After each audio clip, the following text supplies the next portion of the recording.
It's our anniversary! Team? We've been together 15.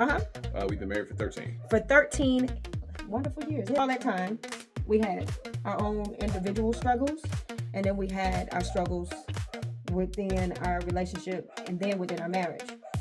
I share a lot with our cousins about my journey, but I wanted to give them an opportunity to get to know you.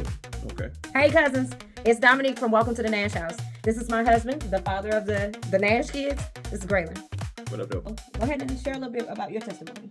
So, when I was born to my mom and dad, but I wasn't born in Missouri. I was born in Texas, a small town outside of Dallas. Yeah. When my parents had me, they weren't quite married yet, but they didn't have they had a relationship. They were trying to build a life together, but it was just like a lot of stuff didn't really go their way for them to work out.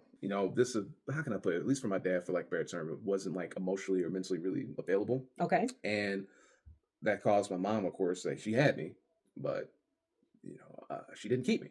Why? You know what? Almost 39 years later, I have no idea. Okay. But I ended up being here in St. Louis because my dad did try for a little bit. Okay. But, he had turmoils in his own life, struggled with alcohol. And that gave me up to my grandmother, his mom, Okay. here in St. Louis. And my uncle, who was his oldest sister and her younger brother. And his younger brother, right. And my grandmother. So they were in charge of taking care of me, stepping in the role of parents. And my grandfather would come around. Okay. Right? And so your grandmother and your grandfather didn't live together? No. Were they married? They were married. As far as I know, they were married, but they didn't divorce. They were just separated. So they were living separate lives. He would come by, visit, he'd barbecue for us and everything. She passed when I was going into 6th grade. I was 11, new school, new environment. With her passing, it took a toll on a lot of everybody. It took a toll, obviously, my aunt, my uncle, my dad, which he already wasn't in the best place anyway. And, doing that, you lose a mother, it messes with you, right? My aunt, my uncle, they took charge of raising me from that point. And it was definitely much different. Okay. I don't think, at least for the first couple of years going through middle school, I'm gonna be honest, I didn't really enjoy my middle school years. So how new everything is, no recess, no none of that stuff. You got to learn how to make new friends because you had the friends in elementary school. But now they might be gone. Right, they might be gone. So I was dealing with that, and then everybody wasn't exactly the nicest at home at times. You said something to me earlier, which is why we wanted to record this. Being that we're about to celebrate 13 years of being married and 15 years of being together in a relationship, and you said that you were so grateful to break the cycle in your family, especially for the men's side. Yeah. So to touch on that, when you grow up, right, they say that your best examples of what marriage, what families look like. Oh, you just look within your own family. Issue with that is how the family dynamic was set up. That one, I was born to a mother and father that wasn't married, but they never really had an opportunity to work on their relationship. See, as you all can tell, I am of lighter skin. So mother, white lady, dad's black. So in the 80s, interracial, that was a no-no in a lot of places, especially here in Missouri. So they figured they would go away to Texas and try to make that work. But my dad, how he dealt with his issues. My mom just gonna be honest, didn't even try. I didn't have that example. My aunt had her own child, who was my cousin. We kind of grew up together like brothers, but she was taking care of him, taking care of me, and then the only help that she had, for real, as far as the male in the house, was my uncle, her brother, her right, youngest brother, who didn't have any kids himself. And listen, all around, everybody did the best they could. Learning what I know now, being a dad, everybody did the best they could, but it wasn't exactly the best. I didn't have the example of how to take care of a wife, how to really be a father for children. Uncle, nothing against him. He stepped in and filled the role. Listen, he was uncle. But he was uncle. Listen, he did uncle shit. He looked out for me, but he was also going to do uncle shit because it wasn't his responsibility. Right. You literally had to come from a broken vessel and figure out, with God on your side, how to be a husband, how to be a father, because you didn't have the example. And we talk about this a lot. The closest examples we really had was what we saw on TV, for real. Family Matters. First, when Uncle Phil felt like there were times I wasn't really listened to, or there were times it's my boundaries or anything wasn't respected. So really, there were times it was just a lack of respect, right? But with demand respect at the same time. So that's really where if we would get into it, that's where really a lot of that would come from. I felt backed into a corner. So it's what? I ended up probably lashing out, probably saying something I really didn't mean, or knocking down something that, I normally wouldn't do. But it's I felt backed into a corner at times. It's I am a person too.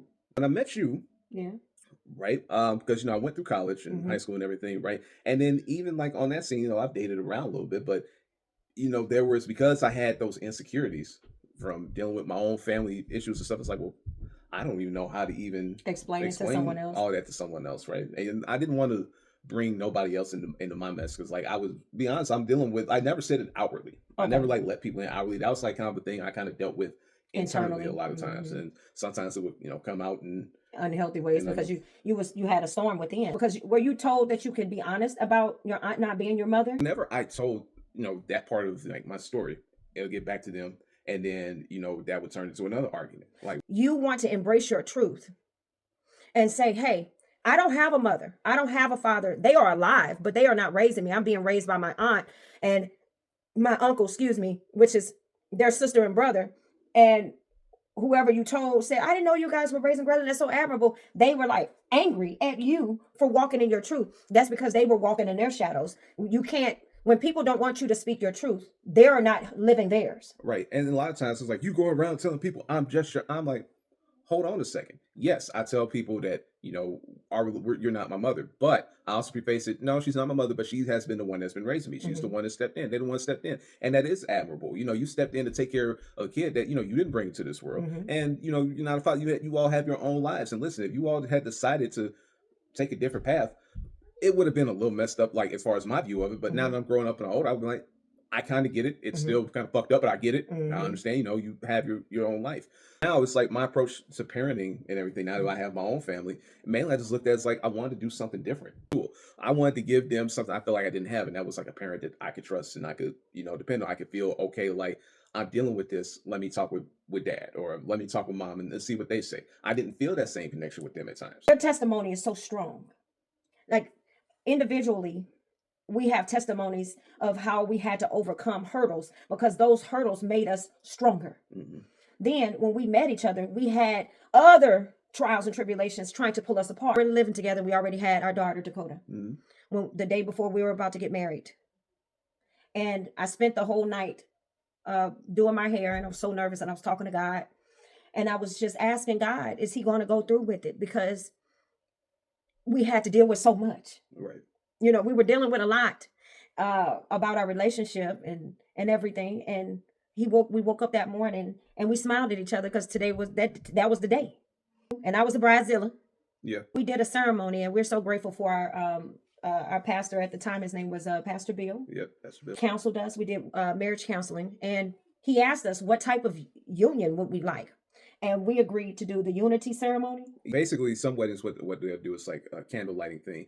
So it's like we have two individual candles, and we light this main candle called a unity candle. So Mhm. it's a representation that yes, we are our own individuals, but we are still a unit. We are We still a came unit. together in unity, light this candle. While we were standing at the altar, because our daughter Dakota, our oldest, was she She one she had just turned. She was only one for like about a month and a half. after Yeah. when we was getting married. Mm. She came. I'm gonna say our angels pushed her over there because nobody could tell Dakota what to do. Okay, and my mother was trying to hold her, and she broke free, and they were about to fuss, and I said no, and she came up to us, and she held both of our hands. Hmm. While was that when that we played Monica's song Love? Yeah. So the song by Monica, I got love all over me. Remember that? Yeah. And it was the most beautiful part of our ceremony. Now we're sharing our testimony with you so you can understand that even if you are trying to do the right thing in your life, it does not mean that you will not face tests and trials. You will actually face those more. Dude, we were literally just homeless last year, all of us together. Around this time last year for our anniversary, we were homeless and we made it to LeClaire, Iowa. And it wasn't because of a celebration. It was because that was the cheapest hotel that we can get to make sure that we didn't have to sleep in the car or on the street. But God, Yeah.